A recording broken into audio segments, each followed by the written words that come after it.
The Denver Nuggets have made a fascinating move, signing veteran scorer DeMar DeRozan to a veteran minimum deal. For Denver, this is excellent value. DeRozan may not average 20 points per game, but his ability to create his own shot and operate in the pick and roll could become extremely valuable, especially when Jamal Murray is off the floor.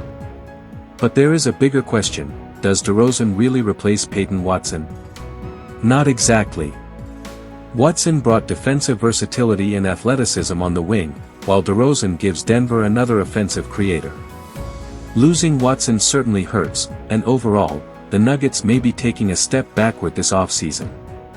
That makes the Nikola Jokic situation even more important. Denver needs this season to go well if they want to keep their superstar committed long-term. Injuries to Aaron Gordon, Jamal Murray, or even Jokic himself could completely change the picture. And now, the biggest domino left is Jonathan Kuminga.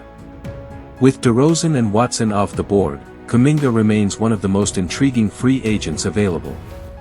The Lakers and Timberwolves appear to be two potential destinations, and both offer very different paths. In Los Angeles, Kuminga could potentially secure a multi-year deal and play alongside Luka Doncic. But the pecking order would be clear: Luka, Austin Reeves, then Kuminga. Minnesota could offer something completely different.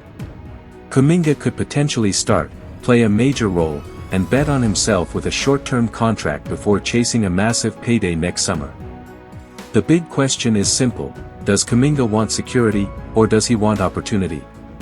The Lakers may offer the safer long-term future, while Minnesota could offer the chance to prove he deserves a huge contract. The DeRozan move may be done, but the Kuminga domino is still waiting to fall. And wherever he lands could have a major impact on the NBA landscape.